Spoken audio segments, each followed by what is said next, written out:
प्यारे बच्चों नमस्कार, स्वागत है आप सभी का हमारे YouTube चैनल में। तो आज के इस वीडियो में हम लोग पढ़ने वाले हैं क्लास 7th साइंस का चैप्टर नंबर 4 और इस चैप्टर का नाम क्या है, सजीवों में पोषण।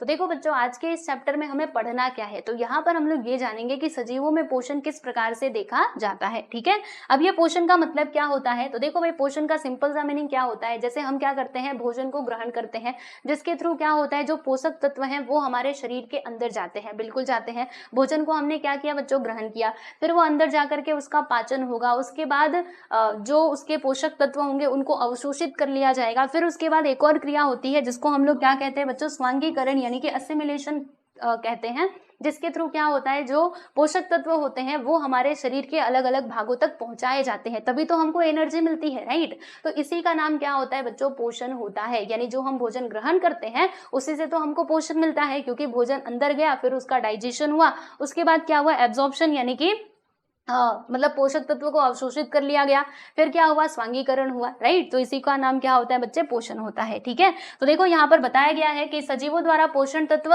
ग्रहण करके उनका जो उपयोग करने की प्रक्रिया होती है वही पोषण कहलाती है। ठीक है, अब आप एक और बात सोच रहे होंगे कि भैया हमको पोषण की जरूरत ही क्यों है, क्यों हमको पोषण की आवश्यकता होती है। तो प्यारे बच्चों, बहुत सारी चीजें हैं जिसके लिए हमको पोषण चाहिए होगा। पहला, कार्य करने हेतु ऊर्जा की आपूर्ति करना। ऊर्जा हमको कहाँ से मिलती है, इसी के थ्रू तो मिलती है ना। आप पढ़ पा रहे हो, मैं यहाँ पे पढ़ा पा रही हूँ, और दूसरा कोई हम एक्टिविटी को परफॉर्म कर पा रहे हैं ओनली बिकॉज ऑफ पोषण। ठीक है, और शरीर की वृद्धि और विकास के लिए भी पोषण की आवश्यकता होती है। तीसरा, यहाँ पर देखिएगा, अगर कोशिकाओं में कोई टूट फूट आ गई है तो उसको ठीक करने का काम कौन करता है भाई, ये पोषण के थ्रू ही वो रिपेयर होती है। अगर कोई कोशिकाएं हमारी टूट फूट गई हैं या फिर ऊतकों की देखभाल करने का काम हुआ, ये सब इन्हीं के द्वारा किया जाता है। और बीमारियों से लड़ने की जो क्षमता हमको मिलती है भैया, वो इसी के थ्रू मिलती है, पोषण के थ्रू ही मिलती है। ठीक है, जो हमारा इम्यूनिटी सिस्टम इतना स्ट्रांग होता है ओनली बिकॉज ऑफ दिस पोषण। ठीक है, अच्छा, पोषण के भी दो टाइप यहाँ पर बताए जा रहे हैं प्यारे बच्चों, इसको जरा हम देख लेते हैं, फिर हम इसमें चलेंगे कि इसमें क्या क्या बातें दी गई है, सारी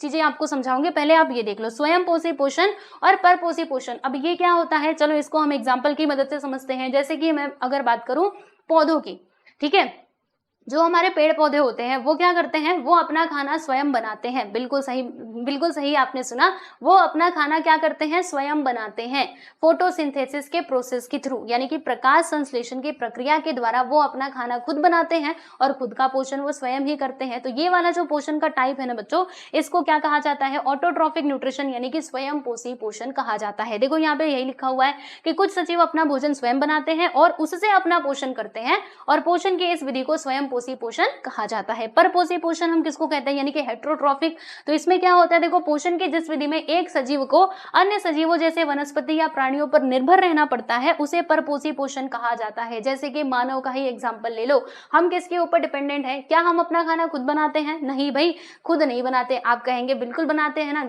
गैस जलाते हैं, फिर चावल चढ़ाते हैं, रोटी, ये सब तो हम अपने हाथ से ही बनाते हैं। लेकिन जरा बताओ मुझे, वो चावल कहाँ से आया, जो आप रोटी बना रहे हो उसके लिए गेहूं कहाँ से आया, पौधों से ही तो आया। यानी कि हम भी किस में आ जाएंगे, ये परपोषी पोषण वाली कैटेगरी में हम आ जाएंगे, क्योंकि हम डिपेंडेंट है, किसके ऊपर निर्भर है भाई, जो पौधे हैं, एनिमल्स हैं, उनके ऊपर हम डिपेंडेंट है, राइट।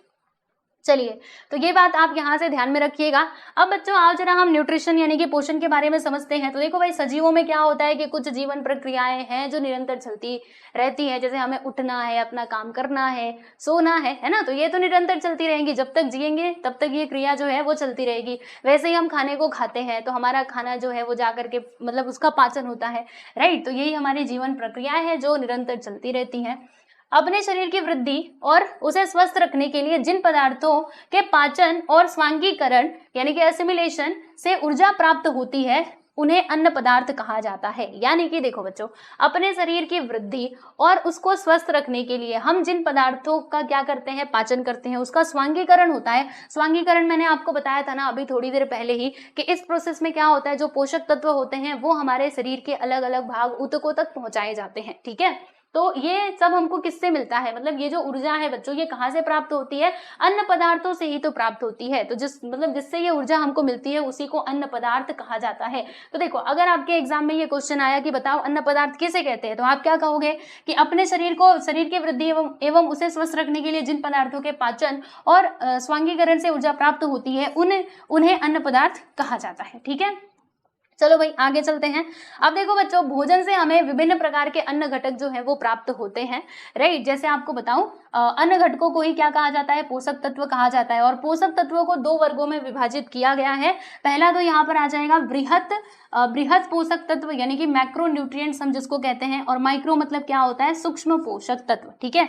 अब ये मैक्रो और माइक्रो है क्या, इनको मैं बताती हूँ। देखो जैसे मतलब जिन भी पदार्थों की ज्यादा हमको आवश्यकता होती है उनको हम लोग इसके अंदर रखते हैं, और जिनकी कम हमको आवश्यकता होती है उन्हें हम इस कैटेगरी के अंदर रखते हैं। जैसे ध्यान से सुनिएगा, शरीर को क्या क्या ज्यादा मात्रा में चाहिए, तो कार्बोज पदार्थ, वसायुक्त पदार्थ और प्रोटीनों की आवश्यकता अधिक मात्रा में होती है। तो ये कार्बोज हो गया, वसायुक्त पदार्थ हो गया और प्रोटीन हो गए। तो ये सब किस में आ जाएंगे प्यारे बच्चे, बृहत पोषक तत्व के अंदर आ जाएंगे, ठीक है। ये क्या है, बृहत पोषक तत्व, क्योंकि ये हमारे शरीर को ज्यादा चाहिए होता है। अगर ये कम मिलेगा तो फिर काम नहीं चल पाएगा, हमको ये ज्यादा चाहिए ही चाहिए, कार्बोज, वसायुक्त पदार्थ और प्रोटीन, ठीक है। और हमको क्या कम मात्रा में चाहिए, तो देखो बच्चों, अगर हमको खनिज, लवण युक्त पदार्थ, ओके, जीवन सत्वों की आवश्यकता बहुत कम मात्रा में होती है। जैसे क्या हम फल रोज रोज खाते हैं, बताओ जरा, नहीं ना। मतलब फल से हमको क्या मिलता है, विटामिन, मिनरल्स, ये सब मिलता है। लेकिन अगर हमको फल नहीं भी मिलेगा, मतलब कई दिनों के बाद मिलेगा, तो भी हमारा काम हो जाएगा। लेकिन हमको जो खाना हम रोज खाते हैं, ये चावल दाल, ये तो हमको रोज चाहिए होगा, राइट। तो वो किस में आ जाएगा बच्चों, पोषक तत्व। ये बृहत पोषक तत्व में आ जाएगा। सूक्ष्म पोषक तत्व में क्या क्या आ जाएंगे, तो ये देखो, खनिज, लवण युक्त पदार्थ एवं जीवन सत्व, ठीक है। तो यहाँ से आप ये बातें ध्यान में रखिएगा, बृहत पोषक तत्व कौन कौन से हैं और सूक्ष्म पोषक तत्व कौन कौन से हैं, ठीक है। इतनी बातें क्लियर है। अब चलो आगे चलते हैं, और अब हम यहाँ पे बात करते हैं वनस्पतियों की। वनस्पतियों में भी हम देखेंगे ऑटोट्रॉफिक प्लांट्स, यानी कि स्वयंपोषी वनस्पतियां, जो अपना खाना क्या करती हैं, खुद बनाती हैं, खुद को पोषण लेती हैं, ठीक है। तो चलो आज समझते हैं। तो देखो बच्चों, जो वनस्पतियां होती हैं, यानी कि जो पौधे होते हैं, वो अपना खाना कैसे बनाते हैं, है ना। आपने कभी सोचा है, हमने तो कह दिया कि ये स्वयंपोषी हैं, लेकिन इनके अंदर कुछ ना कुछ तो रहता होगा ना, जिसका उपयोग करके ये अपना खाना खुद से बनाते होंगे। तो जी हाँ, बिल्कुल रहता है। तो देखो बच्चों, ये लोग करते क्या है, आपको समझाती हूँ पूरा। ये जो प्रकाश संश्लेषण है ना बच्चों, देखो ये आपके एग्जाम में पूछा जा सकता है। आपसे कह देगा कि प्रकाश संश्लेषण की जो प्रक्रिया है उसे बताइए, तो आपको क्या करना पड़ेगा, उसे बताना पड़ेगा, समझाना पड़ेगा। तो चलो अब सुनते जाओ आप सभी लोग। देखो, वनस्पतियों को भी वृद्धि के लिए भोजन की आवश्यकता होती है ना, और वे अपना भोजन क्या करते हैं, स्वयं तैयार करते हैं। वनस्पतियां कैसे अपना भोजन तैयार करती हैं, प्रकाश संश्लेषण की प्रक्रिया द्वारा। इसमें होता क्या है कि जो वनस्पतियां हैं ना प्यारे बच्चे, वो जमीन में स्थित पानी और जो पोषक तत्व होता है उनको जमीन से ले लेते हैं, और हवा से क्या लेते हैं, कार्बन डाइऑक्साइड, इसका उपयोग करते हैं। और सुनो, ये जो पर्णहरित है, यानी कि क्लोरोफिल, ये तो इनकी पत्तियों में होता है, राइट। तो क्लोरोफिल और सूर्य प्रकाश का यूज करके पत्तियों में क्या बनता है बच्चों, भोजन बनता है। और इसी प्रक्रिया को फोटोसिंथेसिस यानी कि प्रकाश संश्लेषण कहा जाता है। जैसे आप यहाँ पर देखिए, इधर देखेंगे तो आपको ज्यादा अच्छे से समझ में आएगा। देखो भाई, ये है इसकी जड़ें। तो जड़ें क्या करती हैं, नीचे से पानी, खनिज और ये जो लवण होता है, ये इधर से ये अवशोषित कर लेती हैं, राइट। और फिर ये पत्तियों तक लेकर के जाती हैं ऊपर की तरफ। अब पत्तियों में क्या होता है बच्चों, क्लोरोफिल होता है। क्या होता है, अभी मैंने आपको बताया, पर्णहरित यानी कि क्लोरोफिल होता है, जिसकी उपस्थिति में खाना बनाया जाता है। अगर ये क्लोरोफिल नहीं रहेगा तो खाना नहीं बन पाएगा, ठीक है। तो पत्तियों में उपस्थित पर्णहरित होता है, और फिर ये क्या करती है, वायु से कार्बन डाइऑक्साइड को ग्रहण कर लेते हैं, और सूर्य प्रकाश तो खैर इनको मिल ही जाता है। फिर ये भोजन वहां पर बनाते हैं। और देखो बच्चों, ये जो पूरा प्रोसेस होता है, इसमें पत्तियां क्या कर रही है, अपना भोजन बना रही है। तो क्या कुछ उत्सर्जित भी करती है, जी हाँ बिल्कुल, ये उत्सर्जित करती है प्यारे बच्चे ऑक्सीजन को, ठीक है। देखो यहाँ पर ये पूरा बताया जा रहा है कि कार्बन डाइऑक्साइड ले लिया हवा से, और पानी ले लिया, है ना। पानी तो नीचे से हमको मिल गया, है ना। फिर हमने प्रकाश ऊर्जा यानी कि सूर्य का प्रकाश और पर्णहरित का उपयोग करके पत्तियों ने खाना बनाया, ठीक है। तो इनका खाना कौन से फॉर्म में होता है, उसको हम लोग क्या कहते हैं बच्चे, ग्लूकोज कहते हैं, जिसका फॉर्मूला आप देख सकते हो C6H12O6, ठीक है। और ऑक्सीजन भी यहाँ पर क्या होता है, रिलीज होता है, 6O2, ठीक है। तो ये आप ध्यान में रखिएगा। देखो, इसको आप याद करके रख सकते हो, 6CO2 + 6H2O प्लस ये यहाँ पे आ जाएगा क्लोरोफिल, और ये सूर्य का प्रकाश। फिर क्या बनेगा, ग्लूकोज बनेगा, C6H12O6 + C6 O2। ठीक है, बात समझ में आई? चलिए यहाँ तक की बातें समझ में आ गई ना आप सभी लोगों को। तो ये होता है आपका फोटोसिंथेसिस का प्रोसेस। अब चलो कुछ और बातें बताती हूँ, इसी को हम थोड़ा और इलेबोरेट करते हैं, यानी कि और विस्तार से समझते हैं। तो देखो बच्चों, वनस्पतियां क्या करती हैं? वनस्पतियां प्रकाश ऊर्जा का रूपांतरण रासायनिक ऊर्जा में करती हैं और इस ऊर्जा का भंडारण भोजन के रूप में करती हैं। यानी इसमें क्या बताया जा रहा है कि पत्तियां क्या करती हैं? तो देखो भाई, जो प्रकाश ऊर्जा होती है, क्योंकि प्रकाश भी अगर देखा जाए तो एक प्रकार से एनर्जी ऊर्जा ही होती है, ठीक है, तो उसका वो रूपांतरण कर लेती है। देखो हमेशा ध्यान में रखना कि जो आपकी ऊर्जा है वो रूपांतरित होती है हमेशा, राइट। तो ये प्रकाश ऊर्जा को रूपांतरण कर लेते हैं किसमें? रासायनिक ऊर्जा में। और फिर इस ऊर्जा का भंडारण वो क्या करते हैं? भोजन के रूप में करते हैं, क्योंकि भोजन बनाए तो उसका भंडारण भी करेंगे, ठीक है। और फिर देखो बच्चों, यहाँ पर क्या होता है कि जड़ जमीन से पानी और लवणों को अवशोषित करती है। तना पानी और क्षार को कहाँ पर लेकर के जाता है? पत्तियों तक पहुंचाता है। जैसे मैंने आपको वो तो शुरू में ही बता दिया था कि जो पानी और लवण है उसको कौन पहुंचाता है पत्तियों तक? तो जो उनके स्टम होते हैं, यानी कि तना, देखो जो आप ये इस प्रकार से देख रहे हो, है ना, तो वो पत्तियों तक पहुंचाया जाता है। फिर पत्तियों में स्थित सूक्ष्म छिद्र, मतलब पत्तियों में छोटे छोटे छिद्र होते हैं जिनके द्वारा क्या किया जाता है प्यारे बच्चों? जो कार्बन डाइऑक्साइड होता है हवा के अंदर उसको ग्रहण कर लिया जाता है। और इन छिद्रों का नाम क्या होता है? स्टोमेटा, यानी कि पर्णरंध्र कहते हैं, ठीक है। क्या कहते हैं बच्चे? पर्णरंध्र कहते हैं। पत्तियों के हरित लवक यानी कि क्लोरोप्लास्ट में क्या पाया जाता है? पर्णहरित पाया जाता है। देखो बच्चों, ये है आपका हरित लवक, जिसके अंदर क्या पाया जाता है? क्लोरोफिल, यानी कि हरित लवक पाया जाता है। ये आपका हरित लवक है और इसको हम कहते हैं पर्णहरित। ध्यान रखिएगा, दोनों का नाम अलग अलग है। इसको हम लोग क्लोरोप्लास्ट कहेंगे, यानी कि हरित लवक कहेंगे। अब इसी के अंदर पाया जाता है आपका क्लोरोफिल, मतलब पर्णहरित, ठीक है। यह सूर्य प्रकाश अवशोषित करने में मदद करता है, ठीक है। और इस प्रक्रिया में क्या उत्सर्जित होती है? ऑक्सीजन उत्सर्जित होती है, जो मैंने आपको पहले ही बता दिया था, ठीक है। तो जो मैंने पीछे एक्सप्लेन किया था उसी को यहाँ पे पूरा लिखा हुआ है, तो आप एक बार इसको पढ़ लेना, आपको समझ में आ जाएगा। वैसे तो मैंने पढ़ के बता ही दिया। फिर देखो बच्चों, प्रकाश संश्लेषण की प्रक्रिया क्या बस पत्तियों में होती है या फिर और कहीं भी होती है?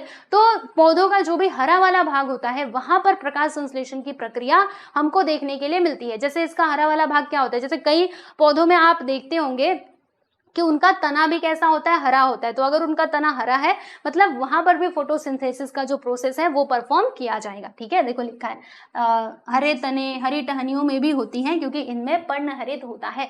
जहां पर भी पर्णहरित होगा वहां पर ये प्रोसेस होगा फोटोसिंथेसिस का, ठीक है। तो ये था प्यारे बच्चों आपका फोटोसिंथेसिस यानी कि प्रकाश संश्लेषण। तो इसको अच्छे से समझ लेना, एक बार पढ़ लेना, अगर आपके परीक्षा में आया तो आप अच्छे से लिख सकते हो। और वो जो पीछे चित्र दिया गया था ना, आप उसको भी बना सकते हो, ठीक है।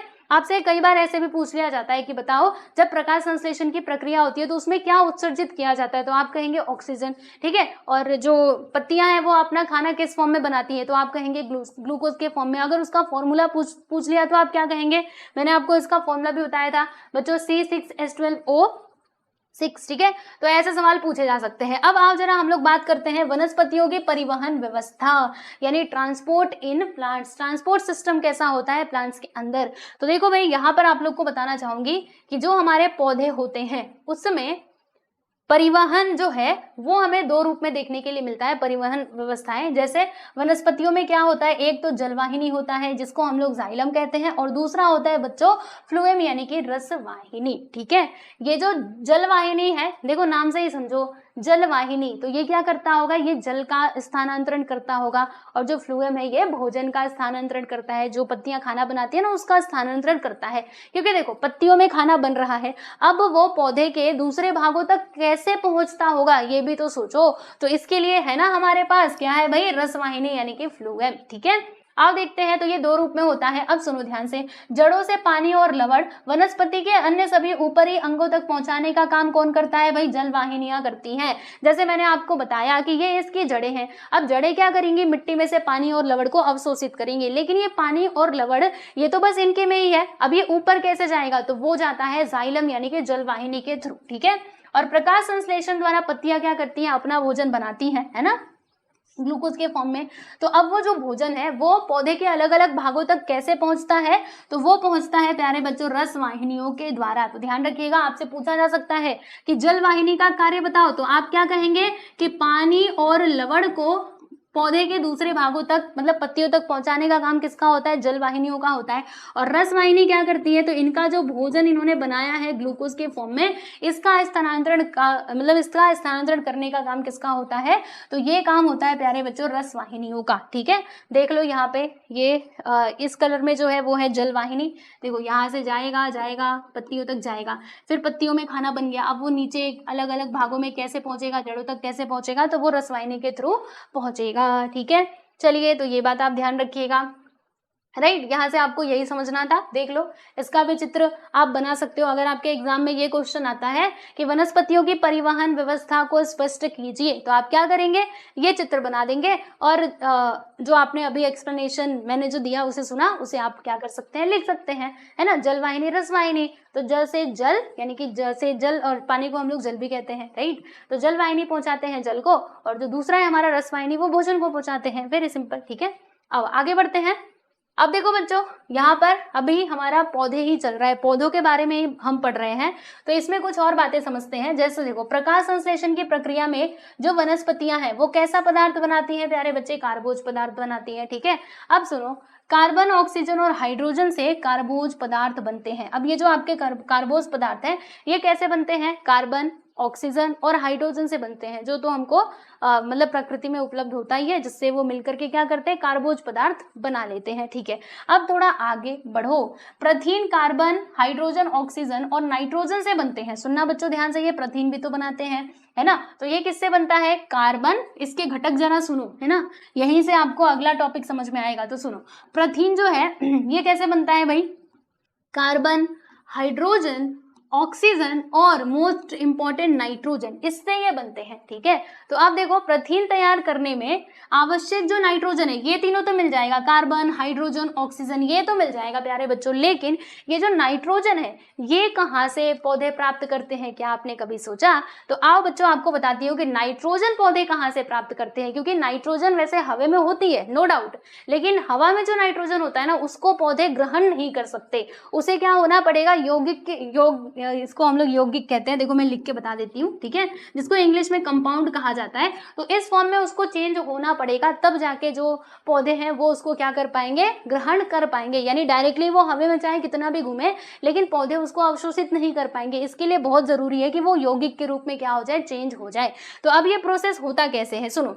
हवा में नाइट्रोजन गैसीय रूप में होती है, बिल्कुल, लेकिन यह गैसीय नाइट्रोजन जो है ये वनस्पतियां अवशोषित नहीं कर पाती, इसीलिए नाइट्रोजन का स्थिरीकरण होना बहुत ही आवश्यक है, यौगिक के मतलब यौगिक में रूपांतरण होना आवश्यक है। ठीक है, नाइट्रोजन का जो स्थिरीकरण है ना प्यारे बच्चों, ये जैविक तथा वायुमंडलीय इन दोनों प्रक्रियाओं से होता है। तो दोनों प्रक्रियाओं को हम समझते हैं कि जैविक प्रक्रिया में कैसे नाइट्रोजन का स्थिरीकरण होता है और वायुमंडलीय प्रक्रिया में कैसे होता है। तो देखो भाई आपको बताती हूँ, पहले हम जैविक स्थिरीकरण देखेंगे कि जैविक कैसे स्थिरीकरण होता है। देखो मुझे जैविक यानी क्या, जीवों के द्वारा।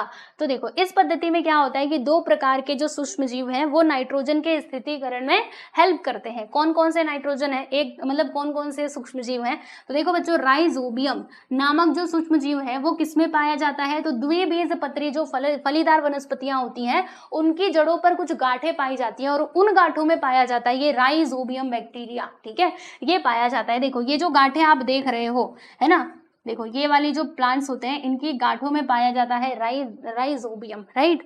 और ये क्या करता है प्यारे बच्चों, यह जो सूक्ष्म जीव है वो हवा के नाइट्रोजन को अवशोषित करते हैं। यानी ये सूक्ष्म जीव हवा में जो नाइट्रोजन घूम रही है उसको ये अवशोषित करते हैं, फिर ये उसका रूपांतरण नाइट्रोजन के यौगिक के रूप में कर देते हैं और फिर पौधे जो है वो उनका यूज कर पाते हैं, क्योंकि वो यौगिक के रूप में चेंज हो गया ना। वैसे ही यहाँ पे दूसरा जो बच्चों बैक्टीरिया है वो है एजेटोबैक्टर, थोड़ा नाम अजीब है आपको याद करना पड़ेगा। क्या है बच्चों, एजेटोबैक्टर। ठीक है, ये भी क्या करता है, ये भी सेम काम करता है, नाइट्रोजन को अवशोषित कर लेता है और उसको चेंज कर देता है यौगिक के रूप में। ठीक है, तो देखो इन मिट्टी के यहाँ से पढ़ो, एजेटोबैक्टर सूक्ष्म जीव जो है वो वायुमंडलीय नाइट्रोजन का रूपांतरण किसमें करता है, नाइट्रोजन के यौगिक के रूप में करता है। ठीक है, तो देखो अब यहाँ से आपको क्या याद रखना है, यहाँ से आपको ये याद रखना है, जैसे आपके एग्जाम में सवाल पूछा जा सकता है कि नाइट्रोजन का जैविक स्थिरीकरण जो है वो आप समझाइए, तो आप क्या कहेंगे कि इसमें दो सूक्ष्म जीव मदद करते हैं, एक तो राइजोबियम, दूसरा हमारा एजेटोबैक्टर। ठीक है, और दोनों का काम क्या होता है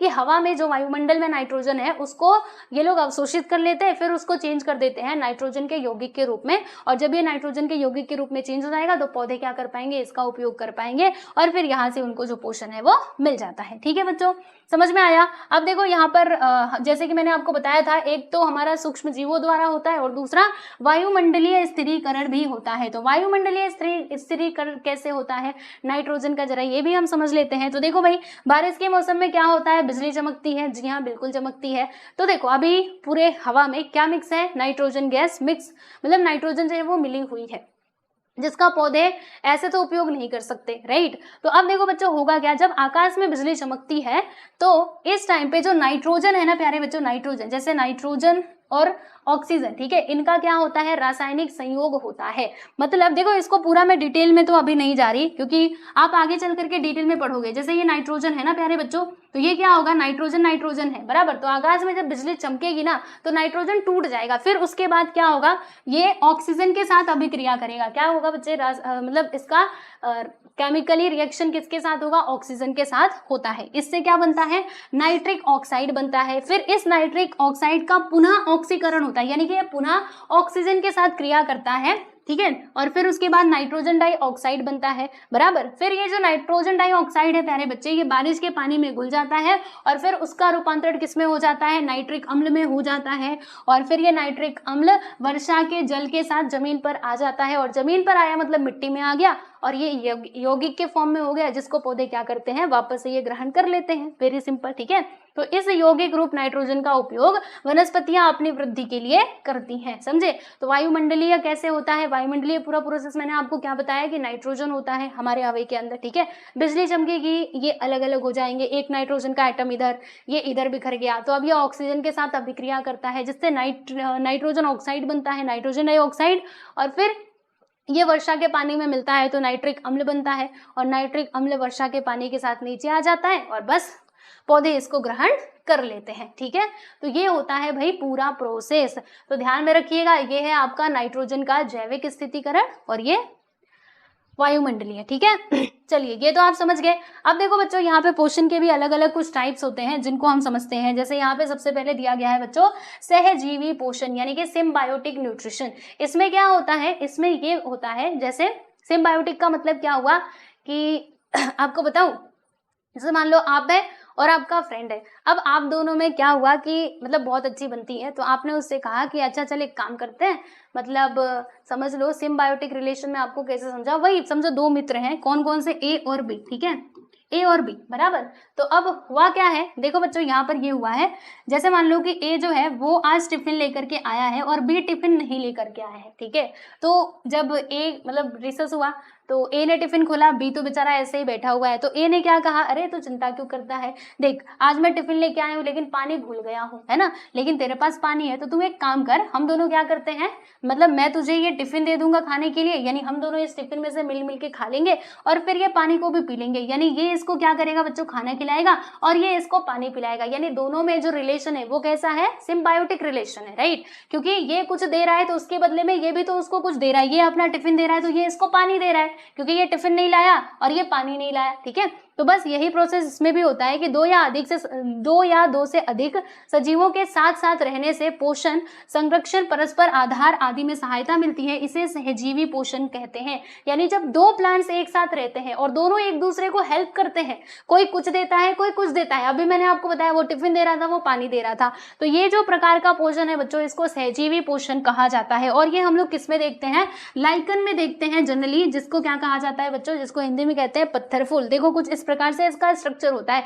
इसमें देखो क्या होता है कि जो कवक शैवाल को रहने का स्थान, पानी एवं पोषक तत्व उपलब्ध कराता है, बदले में शैवाल कवक को प्रकाश संश्लेषित अन्न देता है, और इस संबंध से बनने वाली सहजीवी वनस्पति को पत्थर फूल कहते हैं। देखो इसमें होता क्या है, ध्यान से समझना कि जो कवक है वो क्या करता है, वो शैवाल को रहने का स्थान, पानी और पोषक तत्व उपलब्ध कराता है। क्या क्या, देखो रहने का स्थान दे रहा है, पानी भी दे रहा है, पोषक तत्व भी दे रहा है। अब बदले में ये कवक को भी तो कुछ ना कुछ तो देना पड़ेगा, तो क्या देता है, बदले में शैवाल कवक को शैवाल देता है। देखो यहाँ पर थोड़ा मैंने उल्टा बोल दिया, देखो कवक शैवाल को रहने का स्थान, पोषक तत्व, पानी देता है, और बदले में जो शैवाल है वो कवक को क्या प्रोवाइड करता है, प्रकाश संश्लेषित अन्न देता है, यानी जो प्रकाश संश्लेषण की प्रक्रिया से जो अन्न प्राप्त हुआ है वो इसको देता है, और इसी को क्या कहते हैं, मतलब यही हमारा सहजीवी संबंध है। और ये किसका एग्जाम्पल है भाई, पत्थर फूल का। ठीक है, बात समझ में आई। वैसे यहाँ पे ऊपर आप देख सकते हो कि कुछ वनस्पतियां ऐसी होती हैं जिनकी जड़ों पर फफूंदी की वृद्धि होती है। वनस्पति फफूंदी को क्या देते हैं, पोषक तत्व उपलब्ध कराती है, और बदले में फफूंदी वनस्पति की जड़ों को लवण और पानी उपलब्ध कराती है, मतलब उनको पानी देती है, लवण देती है। ठीक है, समझ में आया। चलिए, तो ये हो जाता है दोस्तों सिम्बायोटिक न्यूट्रिशन यानी कि सहजीवी पोषण, तो इसे आप ध्यान में रखिएगा। आगे बढ़ते हैं और अब हम बात करते हैं प्यारे बच्चों हेट्रोट्रॉफिक प्लांट्स यानी कि परपोषी वनस्पतियां। यहाँ पर हम उन वनस्पतियों की बात करेंगे जो क्या होती हैं, परपोषी होती है, जो अपना खाना खुद नहीं बनाती। बहुत होशियार है ये, दूसरा कोई खाना बनाया रहेगा बस वो उसको खा लेंगे। जैसे यहाँ पे देखो वृक्षाग्नि, ये आपने देखा होगा, ये क्या होती है, जो पौधे होते हैं ना, पेड़ पौधे होते हैं, उनकी टहनियों पे ये उग जाते हैं और फिर ये वो उनका ही रस चूसते रहते हैं, जो इन्होंने खाना बनाया उसी को वो खाते रहते हैं, अपना खाना खुद नहीं बनाते। ठीक है, तो ऐसा जो मतलब ऐसे जो प्लांट्स होते हैं इनको हम लोग हेट्रोट्रॉफिक प्लांट्स के नाम से जानते हैं। ठीक है, देखो परपोषी जो वनस्पतियां उसमें पर्णहरित यानी कि क्लोरोफिल होता ही नहीं है। फिर ये अपना खाना कैसे प्राप्त करती हैं, तो वो दूसरों के ऊपर चढ़ जाती है और फिर खाना लेती है। तो जिन वनस्पतियों की अन्य सजीवों के शरीर में या शरीर पर वृद्धि होती है, जो उन सजीवों से अपना भोजन प्राप्त करती हैं, उन्हें पैरासाइटिक यानी कि परजीवी वनस्पतियां कहते हैं। क्या कहते हैं बच्चे, परजीवी। जैसे कि एग्जाम्पल है यहाँ पे अमरबेल का और वृक्षाग्नि का। अमरबेल भी कुछ ऐसे ही होता है, वो भी दूसरों के ऊपर मतलब ग्रो करेगा, उगेगा, और उनका बनाया हुआ जो खाना है उसको खाता रहता है। ठीक है, देखो पर्णहरित न होने के कारण अमरबेल जो है, अमरबेल बताया गया, वो पूरी तरह से कैसा होता है, आश्रय दाता वनस्पति पर निर्भर होता है। ठीक है, इसीलिए उसे संपूर्ण परजीवी वनस्पति कहा जाता है। किसको, अमरबेल को। पादपों पर बढ़ने वाली वृक्षाग्नि को आपने देखा ही होगा, जैसे यहाँ पे चित्र में दिखाया गया, आप देख सकते हैं। तो देखो भाई, परजीवी परपोषी वनस्पतियां क्या होती है, सिंपल सी बात है, जो अपना खाना खुद नहीं बनाती, दूसरों के ऊपर निर्भर रहती है। जैसे एग्जाम्पल अमरबेल हो गया, और हमने क्या देखा था, वृक्षाग्नि। ठीक है, चलिए आगे बढ़ते हैं। अब हम यहाँ पे बात करने वाले हैं कीटभक्षी वनस्पतियों की, इंसेक्टिवोरस प्लांट्स, यानी जो क्या करते हैं, कुछ प्लांट्स ऐसे भी होते हैं जो कीटों को खा करके अपना पेट भरते हैं बच्चों। ठीक है, तो कीटों को खा करके कैसे पेट भरेंगे, जैसे आप देख रहे हो ये ड्रासेरा बर्मानी है, इसका नाम यही है। ठीक है, अच्छा इसका नाम ड्रासेरा बर्मानी क्यों पड़ा है, क्योंकि इसको कौन से वैज्ञानिक ने खोजा था, तो श्रीलंका के एक वैज्ञानिक थे जोहान्स बर्मन। ठीक है, जिन्होंने क्या किया था, 1737 में इस ड्रासेरा बर्मानी को खोजा था, इसीलिए इसका नाम इन्हीं के नाम पे रखा गया। जैसे जोहान्स बर्मन था तो ड्रासेरा बर्मानी इसका नाम रख दिया गया। तो इसमें क्या होता है, ये क्या करती है भाई, ये देखो ऐसा ये फैली रहेंगी। ठीक है, तो कीट क्या होंगे, इनकी तरफ आकर्षित हो जाएंगे, फिर वो उसको पकड़ लेंगे और फिर धीरे धीरे करके अपना खाना मतलब पूरा इसको डाइजेस्ट कर लेते हैं, यानी कि पचा लेते हैं। तो ऐसे जो प्लांट्स होते हैं इनको कहा जाता है, क्या कहा जाता है भाई, इंसेक्टिवोरस प्लांट्स के नाम से जाना जाता है। तो देखो कुछ वनस्पतियां कीटकों का भक्षण करके उनके शरीर से अपना भोजन प्राप्त करती हैं, यह हमने पहले पढ़ा ही है ना। ये वनस्पतियां प्रमुख रूप से नाइट्रोजन के यौगिकों के अभाव वाले पानी या जमीन में पाई जाती हैं, यानी कि जो कीटभक्षी पौधे होते हैं वो जनरली आप देखोगे तो कहाँ पर पाए जाते हैं, ये उस स्थान पर पाए जाते हैं जहां पर किसकी कमी होती है, नाइट्रोजन की कमी होती है। ठीक है, तो ये क्या करते हैं, कीटकों को खा करके अपने नाइट्रोजन की कमी को पूरा करते हैं, क्योंकि नाइट्रोजन की जरूरत होती है उनको, इसीलिए, है ना। जो भी जीव है, जैसे कि हमें भी नाइट्रोजन की जरूरत है, तो हमें नाइट्रोजन कहाँ से मिलता है, तो देखो भाई पौधे ने नाइट्रोजन को ग्रहण किया, अवशोषित किया, तो हमने पौधों को खाया, वहां से हमको नाइट्रोजन मिल जाता है। ठीक है, देखिए ड्रासेरा बर्मानी एक कीटभक्षी है। इस वनस्पति की रचना किसी फूल की तरह होती है, आप देख भी सकते हैं। इसकी वृद्धि जमीन से लगभग सट करके ही होती है और इनकी पत्तियां आकर्षक तथा लाल होती हैं और उनकी कोरों पर महीन रेशेदार तंतु होते हैं। देखो कितने छोटे छोटे तंतु हैं, और इन तंतुओं पर क्या होता है कि कीटकों को आकर्षित करने वाले चिपचिपे द्रव की बूंदें होती हैं, और फिर वो बेचारे एकदम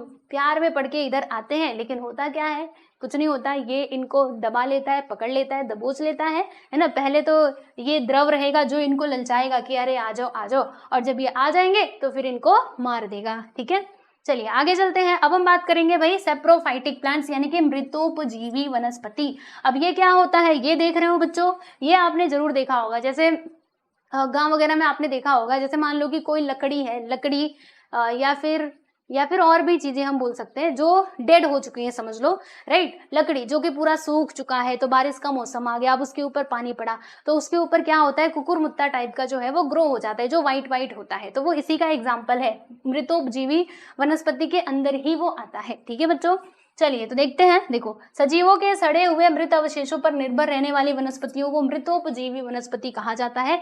यानी जो सजीवों के सड़े गले मृत शरीर होते हैं, जैसे मैंने कहा ना कि लकड़ी पूरी सूख गई है, वो पूरी खत्म हो चुकी है समझ लो, तो अब उसके ऊपर पानी पड़ा, बारिश का मौसम आया। बारिश के मौसम में तो हम बहुत देखते थे ऐसे कुकुरमुत्ता जो है वो उग जाता था। कभी हम छोटे थे तो उसको तोड़ते भी थे, है ना, लेकिन खाते नहीं थे, ये मत सोचना कि हम उसको खाते थे। ठीक है, तो विभिन्न प्रकार के कुकुरमुत्ते, फफूंदी, कवक और खमीर मृत अवशेषों पर जीवित रहने वाली वनस्पतियां हैं। ठीक है, ये सभी एग्जांपल्स हैं कौन सी वनस्पतियों के, जो मृत जीवों के ऊपर क्या करती हैं, ग्रो करती हैं। मृत अवशेषों पर गिरने वाले फफूंदी के पाचक रस, इन अवशेषों के कार्बनिक पदार्थों का विघटन होता है। पाचक रस से इन अवशेषों के कार्बनिक पदार्थों का विघटन होता है। फफूंदी इस विघटन से तैयार होने वाले द्रावण को अवशोषित कर पोषक द्रव्य प्राप्त करते हैं। अब इसका मतलब क्या है, इतना सारा क्या लिखा है, ये द्रावक लिखा है और क्या लिखा है, सुनो बताती हूँ। देखो, जो मृत अवशेष होते हैं, यानी जो मान लो ये लकड़ी है, पूरा मर चुका है, खत्म हो चुका है, इस पर क्या होगा, इस पर गिरने वाले जो फफूंदी के पाचक रस होते हैं, जैसे पाचक रस हमारे अंदर भी तो होता है, हाइड्रोक्लोरिक अम्ल जो क्या करता है, हमारे खाने को पचाता है, तो वही तो है पाचक रस। तो जो फफूंदी का पाचक रस होता है प्यारे बच्चे, वो इन अवशेषों के ऊपर क्या होता है, गिरता है। ठीक है, जिससे क्या होता है, जो कार्बनिक पदार्थ होते हैं, जो इसके अंदर कार्बनिक पदार्थ होंगे, उनका विघटन होता है, और फिर ये जो विघटित हुआ पदार्थ है उसको फफूंदी ग्रहण कर लेते हैं, जिससे उनको क्या मिल जाता है भाई, पोषण मिल जाता है। ठीक है, तो आपसे पूछा जाएगा कि मृतोपजीवी वनस्पतियों के एग्जाम्पल्स बताओ, तो नाम याद रख लेना, देख लो भाई ये सारे एग्जाम्पल्स हैं। ठीक है, चलिए बच्चों आगे बढ़ते हैं, आगे बढ़ेंगे और हम यहाँ पर बात करेंगे किसकी, वनस्पतियों के पोषक द्रव्यों के कार्य और अभाव का परिणाम। यानी कि जो वनस्पतियों में पोषक तत्व होते हैं, अगर उनकी कमी हो जाएगी, मतलब पहले तो देखेंगे उनका कार्य, और अगर उनकी कमी हो जाएगी तो पौधों में क्या प्रभाव पड़ेगा, जरा हम देख लेते हैं। तो देखो यहाँ पे सबसे पहले तो अभी बहुत हम नाइट्रोजन नाइट्रोजन कह रहे थे, तो नाइट्रोजन का काम तो बता दो बच्चों, काम क्या है। तो देखो नाइट्रोजन का कार्य क्या है, प्रथिन, पर्णहरित और कोशिका द्रव्य इनका महत्वपूर्ण घटक है। यानी नाइट्रोजन किसका प्रमुख घटक है, जैसे हमने देखा था कि प्रथिन बनाने के लिए हमको नाइट्रोजन चाहिए होता है पौधों को, है ना, वैसे ही पर्णहरित क्लोरोफिल के निर्माण में भी उपयोगी होते हैं और कोशिका द्रव्य में भी बहुत ही महत्वपूर्ण भूमिका निभाते हैं। ठीक है, अगर इनका अभाव हो गया, नाइट्रोजन का अभाव हो गया, तो वनस्पतियों पे क्या प्रभाव पड़ेगा, इनकी वृद्धि नहीं होगी, पत्तियां जो है वो पीली पड़ जाएंगी। ठीक है, अगर कहीं पे पत्तियां पीली पड़ती हुई आपको दिखाई दे तो समझ लो कि इसके अंदर नाइट्रोजन की कमी है। ठीक है, आगे देखेंगे फॉस्फोरस, फॉस्फोरस भी चाहिए होता है भाई प्रॉपर ग्रोथ के लिए प्लांट्स को। तो देखो इसका कार्य क्या है, प्रकाश ऊर्जा का रासायनिक ऊर्जा में रूपांतरण करना। यानी क्या काम होता है इनका, जो प्रकाश ऊर्जा है उसका रासायनिक ऊर्जा में रूपांतरण करना। जैसे प्रकाश संश्लेषण की प्रक्रिया में यही तो होता है, प्रकाश मिलता है पौधों को, तो वो उस ऊर्जा को क्या करते हैं, रासायनिक ऊर्जा में चेंज करते हैं, तभी तो खाना बनता है, केमिकल प्रोसेस के थ्रू ही तो खाना बनता है। ठीक है, तो ये काम कौन करते हैं भाई, फॉस्फोरस करते हैं। अगर इसकी कमी हो जाएगी तो वो प्रोसेस परफॉर्म नहीं हो पाएगा। ठीक है, अगर इनका अभाव हुआ तो क्या होगा, तो समय से पहले पत्तियां जो है वो झड़ जाएंगी और फूल लगने में देरी होती है और जड़ों की जो वृद्धि है उसमें रुकावट आ जाती है। ठीक है, फिर उसके बाद अगला यहाँ पर दिया गया है भाई पोटेशियम। तो पोटेशियम का क्या उपयोग होता है, उपापचय क्रिया के लिए आवश्यक। यानी जो उपापचय क्रिया होती है, जैसे उपापचय क्रिया मतलब क्या, कि जैसे हम इसको केमिकली प्रोसेस बोल सकते हैं, रासायनिक अभिक्रिया, जिसमें क्या होता है, जैसे भोजन बना, ठीक है, अब उसको ग्रहण करना, और भी जो प्रोसेस होते हैं उपापचयी दर उसको कहा जाता है। ठीक है, तो इस क्रिया के लिए ये बहुत ही ज्यादा उपयोगी होता है, राइट। अगर इसकी कमी हुई तो क्या होगा, तना सकरा हो जाएगा, पतला पतला हो जाएगा, पत्तियां मुरझा जाएंगे, कार्बोज पदार्थ जो है वो तैयार नहीं हो पाएंगे, खाना ही नहीं बन पाएगा। ठीक है, फिर उसके बाद मैग्नीशियम। तो मैग्नीशियम का क्या काम होता है बच्चे, पर्णहरित यानी कि क्लोरोफिल को तैयार करना। अगर इसकी कमी हुई तो धीमी गति से वृद्धि होगी पौधों की और पत्तियां जो है वो पीली पड़ जाएंगी। ठीक है, अगला यहाँ पर है लोहा। लोहा भी चाहिए होता है क्या, बिल्कुल, लोहा भी हेल्प करते हैं कि इसमें पर्णहरित तैयार करने में। अगर इसकी कमी हुई तो पत्तियां पड़ जाएंगी पीली पीली। ओके, मैग्नीज भी चाहिए होगा, बिल्कुल। प्रमुख संप्रेरक पदार्थों की निर्मित, यानी कि जो हॉर्मोन्स होते हैं ना प्यारे बच्चे, उनका निर्माण कौन करता है? देखो संप्रेरक यानी क्या होता है? हार्मोन, ठीक है। तो पत्तियों में हार्मोन को कौन निर्माण में हेल्प करता है? मैग्नीज। अगर इसकी कमी हुई तो क्या होगा? वृद्धि में रुकावट आ जाएगा और पत्तियों में दाग लगने लगेंगे। फिर जिंक की बात करेंगे, जिंक भी होता है, बिल्कुल। तो संप्रेरक यानी कि हार्मोन तथा उनके जो घटक होते हैं उनकी निर्मित करना, अगर ये कमी हुई तो पत्तियां पीली पड़ जाएंगी और वृद्धि में रुकावट आ जाएगी, ठीक है। तो ये बातें आप ध्यान रखिएगा, देख लो इसको अच्छे से, ठीक। आगे बढ़ते हैं, आगे हम बात करेंगे। चलो यहाँ तक हमने पौधों के बारे में बहुत पढ़ लिया, अब जरा प्राणियों की बात कर ली जाए, हमारी और आपकी बात कर ली जाए। जो जीव पाए जाते हैं इस धरती पे, जरा उनकी बात कर लेते हैं। तो देखो भाई, प्राणियों में पोषण, तो प्राणियों में पोषण कैसे होता है? ये जो पूरा मतलब प्रोसेस है, ये मैंने आपको समझा ही दिया था, पहले स्टार्टिंग में बताया था। पोषण के सोपान क्या है? सबसे पहले अन्न को ग्रहण किया जाता है ना, शरीर द्वारा भोजन को ग्रहण करना, और फिर उसके बाद क्या होता है? भोजन का पाचन शुरू हो जाता है। तो भोजन का पाचन में क्या होता है कि भोजन का रूपांतरण घुलनशील पदार्थों में होने की प्रक्रिया को अन्न का पाचन कहते हैं। जैसे हमने भोजन को मुंह में डाला तो मुंह में क्या होती है? लार होती है, जिससे भोजन जो है वो क्या होता है? वो गीला बनता है, जिसके थ्रू वो अंदर जा पाता है। अगर लार नहीं रहेगा तो भोजन हमारा अंदर जा ही नहीं पाएगा।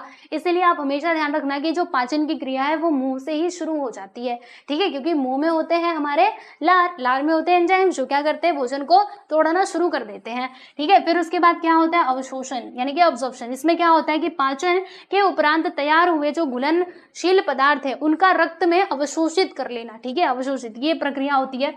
फिर उसके बाद स्वांगीकरण यानी कि असिमिलेशन होता है। इसमें क्या होता है? देखो, अवशोषित जो घुलनशील पोषक तत्व हैं उनका शरीर के कोशिकाओं और ऊतकों में परिवहन, और फिर उसके बाद ऊर्जा निर्मित करना, ये प्रोसेस हमारा एसिमिलेशन यानी कि स्वांगीकरण कहलाता है। उत्सर्जन क्या होता है कि जो अपचित तथा अनअवशोषित, जो अवशोषित नहीं हो पाया वो पदार्थों का शरीर से बाहर निकाला जाना, वो कहलाता है प्यारे बच्चों इजेशन यानी कि उत्सर्जन, ठीक है। तो ये है पोषण के सोपान, ये एग्जाम में पूछे जा सकते हैं, यहाँ से क्वेश्चन बनता है, देख लो।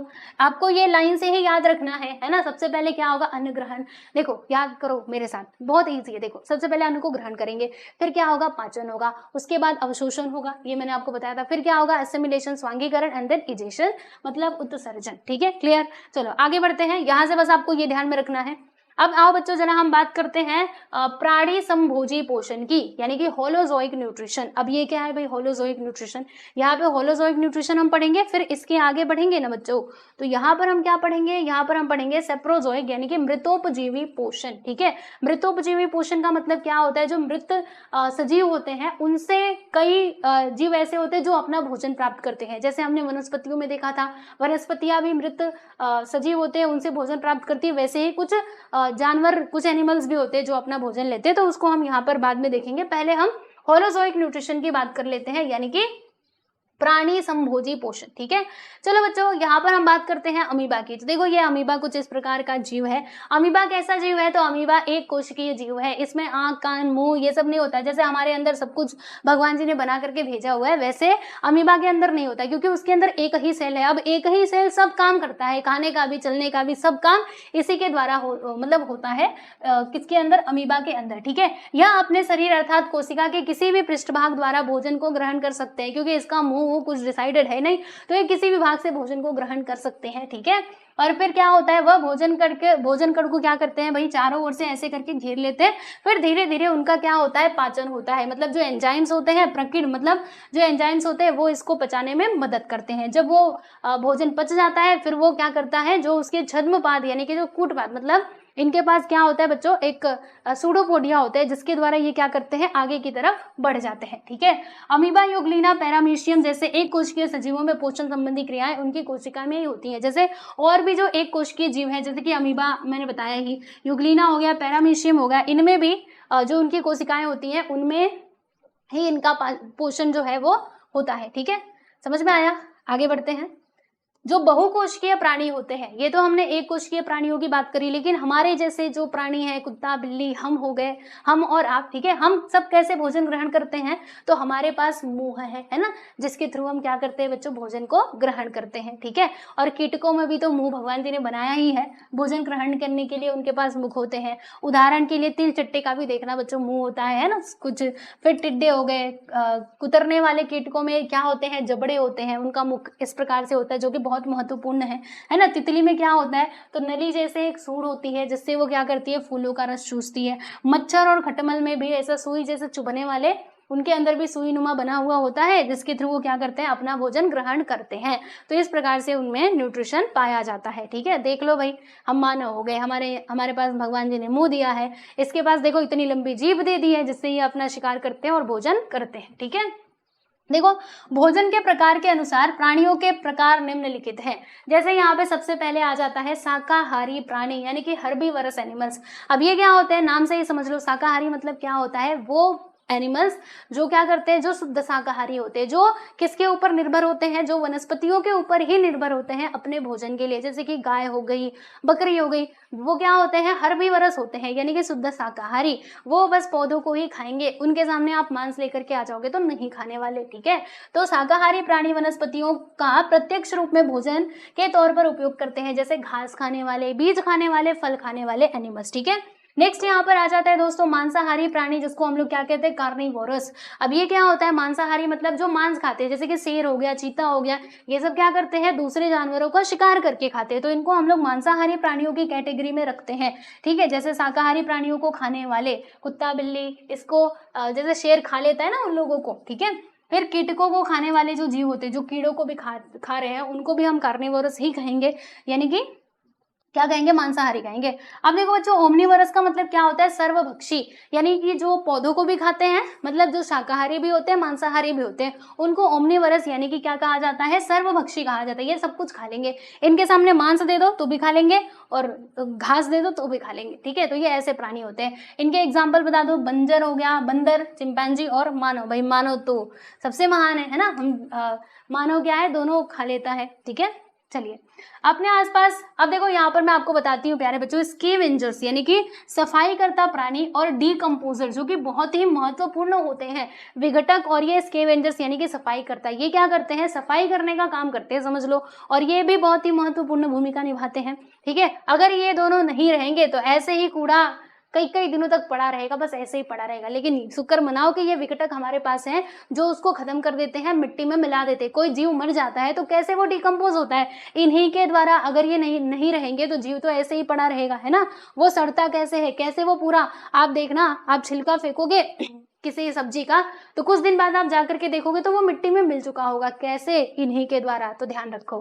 ठीक है, चलो सफाई करता हम देख लेते हैं, यानी कि स्कैवेंजर्स। तो ये क्या करते हैं, यह मृत प्राणियों के शरीर से अपना भोजन प्राप्त करते हैं, जैसे कि लगड़बग्घा हो गया, गिद्ध हो गया, कौवा हो गया, है ना। गिद्ध क्या करते हैं, मरे हुए जो जानवर होते हैं उनको पकड़ लेते हैं और फिर अपना भोजन उसको बना लेते हैं। ठीक है, और विघटक यानी कि डीकम्पोजर्स क्या करते हैं, तो ये सूक्ष्म जीव होते हैं जो मृत प्राणियों के शरीर के अवशेषों से तथा कुछ पदार्थों का विघटन करके उनसे अन्न प्राप्त करते हैं। ठीक है, प्राकृतिक पदार्थों के विघटन की प्रक्रिया से सूक्ष्म जीव का क्या होता है, पोषण होता है। जैसे मान लो कि कोई पेड़ टूट गया या फिर कोई पत्तियां ऐसे बिखरी हुई हैं, तो उनका भी विघटन कौन करेगा, ये डीकम्पोजर ही करते हैं। कोई जानवर मर गया, कुछ ऐसे आपने फेंक दिया, ठीक है, कूड़ा करकट, मतलब ऐसे सब्जियों के छिलका वगैरह, तो उनका विघटन कौन करता है, ये डीकम्पोजर्स ही करते हैं। तो ये दोनों बहुत ही महत्वपूर्ण भूमिका निभाते हैं, समझे। सब लोग अपना अपना काम कर रहे हैं शांति से, इसीलिए प्रकृति जो है वो ठीक प्रकार से चल पा रही है।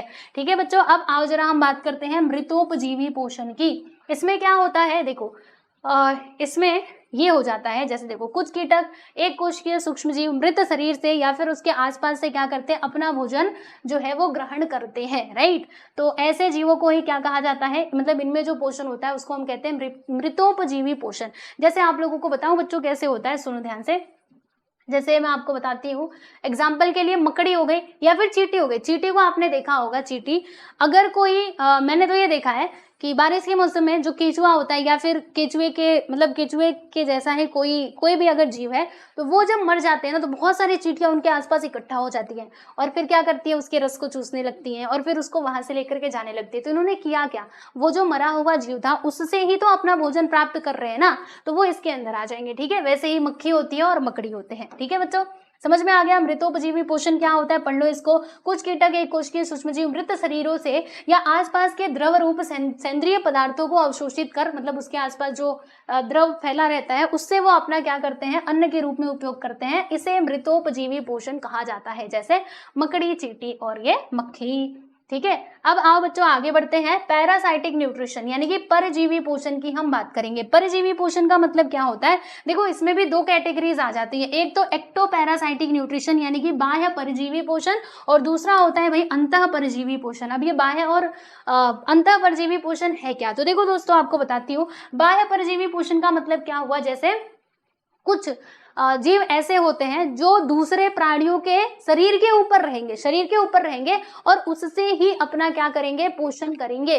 जैसे मैं बताती हूँ एग्जांपल जुआ का, ठीक है, जो सिर में जुए होते हैं बराबर, तो वो सिर में रहते हैं, है ना, हमारे सिर पे रहते हैं, तो सिर पे रहते हैं तो कहाँ से वो अपना खाना खाते हैं, वही खून चूसते रहते हैं और खाते रहते हैं। वैसे ही जो भैंस होती है आपने देखा होगा, तो उनके शरीर पे भी कुछ ऐसे पाए जाते हैं जुए जैसे ही, तो वो भी क्या करते हैं, उसका खून चूस चूस करके ही अपना भोजन प्राप्त करते हैं। तो ऐसा जो पोषण हम देखते हैं ना बच्चों, इसको क्या कहा जाता है, बाह्य परजीवी यानी कि एक्टोपैरासाइटिक न्यूट्रिशन कहा जाता है। ठीक है, देख लो, कुछ प्राणी भोजन के लिए अन्य सजीवों पर निर्भर रहते हुए उनसे भोजन प्राप्त करते हैं, इसे ही प्राणियों का परजीवी पोषण कहते हैं।